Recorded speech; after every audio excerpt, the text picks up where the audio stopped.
Ju njohim me përmbledhjen javore të lajmeve. Kjo është Radio 7. Lirohen pengjet izraelite. Pas 738 ditësh, terroristët Hamas lirojnë 20 pengjet e mbetura të gjallë. 7 të parat u liruan në mëngjes, ndërsa 13 të tjerët ju dorëzuan kryqit të kuq. Trupat e 20 pengjeve pritet të dorëzohen në orët e pasdites. Lirimi i tyre vjen në kuadër të fazës së parë të planit të paqes për Gazan. Izraeli është në festë.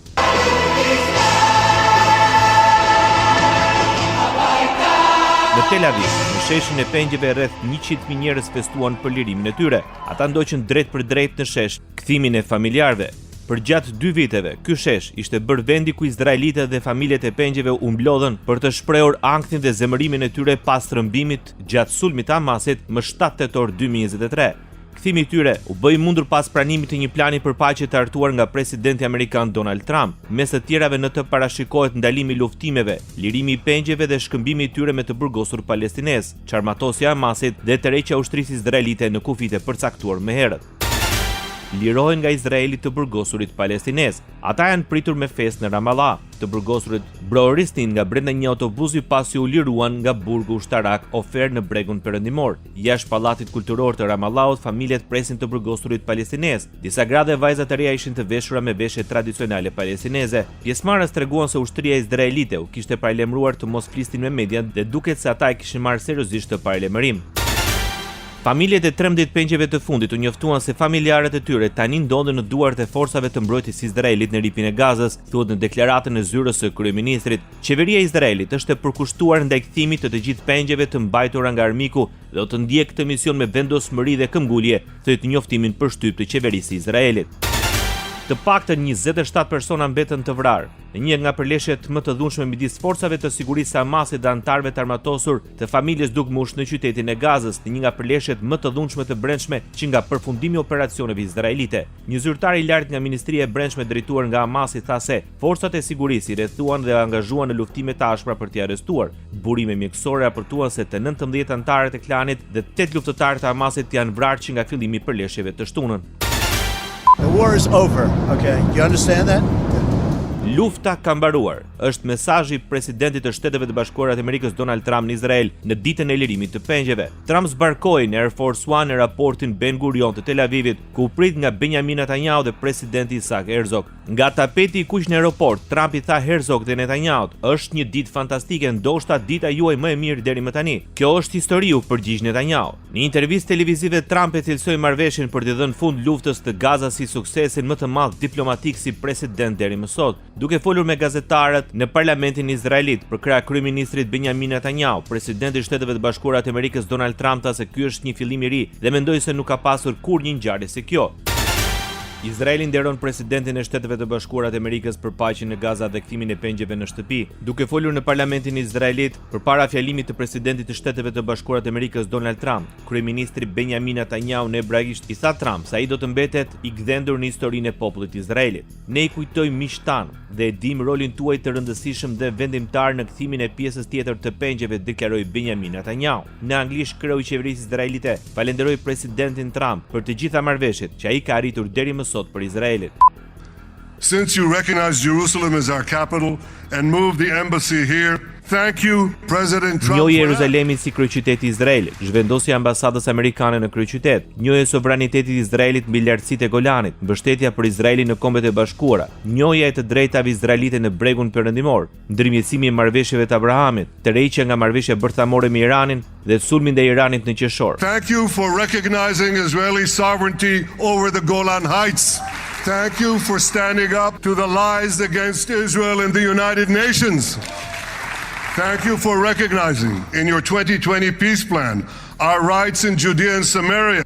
Listoi kryeministri Benjamin Netanyahu teksa theksoi se Donald Trump është miku më i madh që Izraeli ka pasur ndonjëherë në Shtëpinë e Bardhë. Nga parlamenti i Izraelit, presidenti i Shteteve të Bashkuara të Amerikës Donald Trump deklaroi se paqja nuk është një shpresë që mund ta ëndërrojmë, por një realitet që mund ta ndërtojmë. Izraeli ka fituar gjithçka që mund ta arrihet me forcën e armëve. Tani është koha për të kthyer këto fitore kundër terrorizmeve në fushën e betejës, në çmimin përfundimtar, paqen dhe prosperitetin për të gjithë lindjen e mesme, thuhet në mesazhin e Donald Trump sipas një ekstrakti të publikuar nga Shtëpia e Bardhë. Ne mblidhemi në një ditë gëzimi të thellë, shpresë në rritje, besimi të ripërtërir dhe mbi të gjitha një ditë për t'i dhënë falënderimet tona më të thella Zotit të plot fuqishëm të Abrahamit dhe Isakut, thuhet në mesazhin e kreut të shtëpisë së bardhë. Kryeministri izraelit Benjamin Netanyahu nuk do të udhëtojë në samitin e paqes në Egjipt për marrëveshjen e paqes, ndonse ishte ftuar nga presidenti egjiptian dhe nga presidenti i Shteteve të Bashkuara të Amerikës. Ai tha se nuk do të jetë në gjendje të marrë pjesë në udhëtim për shkak të kufizimeve kohore përpara festës hebraike. Trump do të bashkëkryesojë samitin në Sharm el Sheikh së bashku me presidentin egjiptian Abdel Fattah al-Sisi, i cili mbledh rreth 20 lider botror për të diskutuar procesin e paqes në Gaza. Zyra presidenciale egjiptiane njoftoi të hënës se Netanyahu dhe presidenti palestinez Mahmoud Abbas do të marrin pjesë në takimin në vendpushimin egjiptian në detin e Kuq. Abbazi udhëheq si autoritetin kombëtar palestinez, ashtu dhe lëvizjen Fatah me bazë në Gaza, një rivale e Hamasit.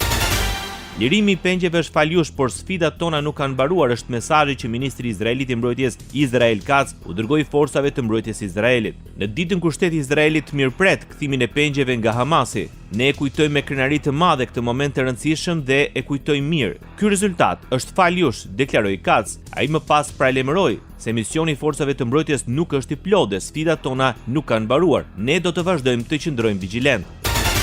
Britania e Madhe përshëndeti lirimin e 20 pengjeve të gjalla nga Gaza si pjesë e fazës së parë të planit të mbështetur nga SBA për t'i dhënë fund luftës. Kryeministri britanik Keir Starmer deklaroi në rrjetin social X se kjo ditë është faza e parë dhe vendimtare në përfundimin e luftës në lindjen e mesme. Duke folur nga Egjipti përpara samitit ndërkombëtar me synim përparimin e planit të presidentit amerikan Donald Trump, Starmer shtoi: "Tani duhet të sigurojmë paqe të qëndrueshme dhe një të ardhme të sigurt për të gjithë rajonin." Mbretëria e Bashkuar po ofron ndihmë shtesë humanitare për civilet në Gaza dhe do të udhëheqë përpjekjet për të përshpejtuar rindërtimin e saj. Më 7 tetor 2023, militantët udhëhequr nga Hamasi, grupi palestinez i shpallur terrorist nga SBA dhe vendet e tjera, kaluan kufirin midis Gazas dhe Izraelit dhe sulmuan komunitetet në jug të vendit. Ata vranë rreth 1200 civil. Militantët rrëmbyen edhe rreth 251 njerëz dhe i mbajtën peng në Gaza. Në përgjigje për 2 vjet, ushtria izraelite luftoi kundër Hamasit në Gaza për lirimin e pengjeve dhe azhësimin e organizatës terroriste. 24 orë pasi u liruan 20 pengjet e gjallë, Izraeli kërkon nga Hamas zbatimin e marrëveshjes për kthimin e trupat e pengjeve të vrara gjatë luftimeve. Deri në mbrëmjen e së hënës, Hamas dorëzoi vetëm trupat e 4 pengjeve, ndërsa shpreu vështirësi për gjetjen e të gjithë trupave pasi një pjesë e tyre janë në rrënojat e ndërtesave të shkatruara nga bombardimet. Ndërmjetësuesit deklaruan se grupi terrorist po has vështirësi në lokalizimin e të gjithë trupave, megjithatë, sipas transmetuesit publik kan, Izraeli beson se Hamasi ka disa prej tyre. Agjencia OKB-s kërkon që gazetarët ndërkombëtar të lejojë të hyjnë lirshëm në Gaza. Kryeu i Agjencisë së Kombeve të Bashkuara për Refugjatët Palestinez, Filipe Lazarini, tha se ka ardhur koha që arsimi dhe ndihma humanitare të arrijë në Gaza, ashtu sikurse edhe paqja përmes shërimit, drejtësisë dhe njohjes së ndërsjellë. Hamasi dorëzoi trupat edhe të 4 pengjeve të tjerë pas 4 të parëve të hënën nga 28 që kanë ndruar jetë. Organizata kërkoi kohë për dorëzimin e të gjitha trupave pasi disa prej tyre janë në rrënoja. 20 pengje të gjallë u liruan të hënën pas dakordësisë për fazën e parë të planit të paqes në Gaza. Plani i armëpushimit të presidentit të SBA-s Donald Trump parashikonte që dorëzimi i të 48 pengjeve do të përfundonte deri mesditën e së hënës. Ministri i Mbrojtjes i Izraelit e ka paralajmëruar grupin armatosur palestinez se çdo vonesë apo shmangje e qëllimshme do të konsiderohet një shkelje e rëndë e marrëveshjes o të marrë përgjigje përkatëse, ndërkohë që pas dorëzimit të 4 trupave, qeveria izraelite vendosi që të heqë sanksionet ndaj Gazës të planifikuara, të cilat përfshinin kufizimin e ndihmës humanitare dhe mbylljen e pikës kufitare Rafah midis ripit të Gazës dhe Egjiptit. Publikohet marrëveshja e plot për paqe në ripin e Gazës e nënshkruar më 13 tetor 2025 nga presidenti Donald Trump, presidenti i Egjiptit Abdel Fattah al-Sisi, emiri i Katarit Al Thani dhe presidenti i Turqisë Recep Tayyip Erdogan. Në këtë marrëveshje palët angazhohen për të çmëntuar ekstremizmin dhe radikalizmin në të gjitha format e tyre. Palët angazhuara vlerësojnë se lindja e mesme nuk mund të tolerojë një cikël të vazhdueshëm luftrash të zgjatura, negociatash të bllokuara ose zbatimin e pjesëshëm të paplot ose selektiv të kushteve të negociuara me sukses. Presidenti Donald Trump së bashku me udhëheqës të tjerë në rajonin e lindjes së mesme nënshkrua marrëveshjen e paqes në Gaza gjatë samitit në Sharm el Sheikh. Për kreun e shtëpisë së bardhë, kjo është një ngjarje historike. U deshën 3000 vjet për të arritur në këtë pikë, a mund ta besoni? Dhe këtë herë do të qëndroj. Kjo është një ditë e jashtëzakonshme për botën, tha Trump, duke shtuar se marrëveshja ishte aq e rëndësishme sa do të parandalonte luftën e tretë botërore, të cilën ai tha se mund të ndodhte në lindjen e mesme. Kemi arritur atë që të gjithë e quanin të pamundur, më në fund kemi paqen në lindjen e mesme. Është kaq bukur të shohësh një ditë të re dhe të bukur që lind, dhe tani fillon rindërtimi, nënvizoi Donald Trump. Një epokë e re paqe dhe sigurie në lindjen e mesme, komentoi presidenti i Egjiptit marrëveshjen për Gazën të nënshkruar në pranitë e liderëve botëror. Në Sharm el Sheikh, Abdel Fattah el-Sisi tha se përfundimi i luftës në Gaza duhet të shënojë fundin e të gjitha luftrave në rajon. Ai njoftoi se Egjipti do të presë një samit për rindërtimin e Gazës. Paqja nuk ndërtohet nga shtetet dhe qeveritë, por nga njerëzit që besojnë se armiqtë e dieshëm mund të jenë miqtë e sotëm, u shpreh presidenti egjiptian. Sekretari i përgjithshëm i NATO-s Mark Rutte paralajmëron se SBA po sjellin armë dhe fuqinë më të madhe shkatruese ushtarake për NATO-n dhe Ukrainën. Firepower coming out of our defense industry, which is so important, and we are doing everything collectively to keep Ukraine strong. Ka fuqi zjarri që del nga industria jone e mbrojtjes, e cila është shumë e rëndësishme dhe ne po bëjmë gjithçka kolektivisht për ta mbrojtur Ukrainën të fortë, tha Rutte në praninë të sekretarit të luftës së Shteteve të Bashkuara të Amerikës, Pete Hegseth, i pranishëm në samitin e ministrave të mbrojtjes në Bruksel. Hegseth nënvizoi se nga presidenti Trump kanë mësuar se paqen e arrin kur je i fortë. If there's anything we've learned under President Trump is the active application of peace. Jo kur përdor fjalë të forta ose tundgishtin, e arrin kur ke aftësi të forta dhe reale që kundërshtarët i respektojnë. Wag your finger, you get it when you have strong and real capabilities that adversaries respect.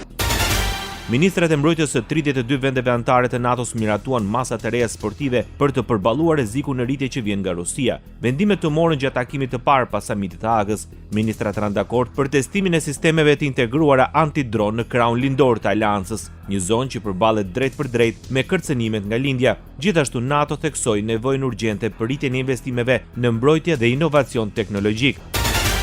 Gjermania dhe Ukraina nënshkruan një marrëveshje për të rritur bashkëpunimin në mbrojtje midis dy vendeve, duke përfshirë kërkimin dhe zhvillimin e teknologjisë. Ministri i mbrojtjes Boris Pistorius dhe homologu i tij Ukrainas ranë dakord të forcojnë më tej aftësitë mbrojtëse dhe parandaluese të Ukrainës dhe të mundësoj Gjermanisë të përfitojë nga potenciali i inovacionit të Ukrainës. Pistorius tha se shpreson që bashkëpunimi do të gjenerojë një moment pozitiv për industrinë gjermane të mbrojtjes në aspektin e inovacionit, aftësive dhe shpejtësisë, duke e përshkruar marrëveshjen si një hap të favorshëm për të dyja palët.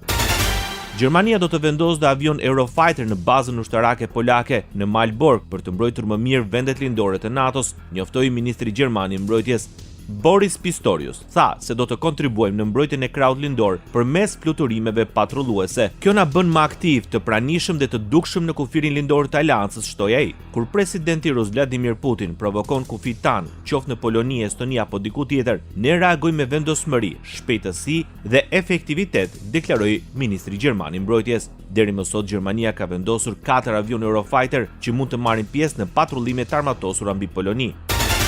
Rusia paralajmëron Shtetet e Bashkuara të Amerikës se dhënia e raketave amerikane Tomahawk do të shkaktojë dëme të mëdha në marrëdhëniet mes Moskës dhe Washingtonit. Kjo deklaratë erdhi pasi ministri i jashtëm rus Sergej Lavrov pyet në një intervistë për komentet e presidentit të Shteteve të Bashkuara të Amerikës lidhur me mundësinë e furnizimit të Kievit me raketa të tilla. Një ditë më parë, Trump u shpreh i zhgënjur nga Putin, por shtëpia e bardhë më vonë theksoi se ai gjithsesi ishte optimist për arritjen e një marrëveshje paqe.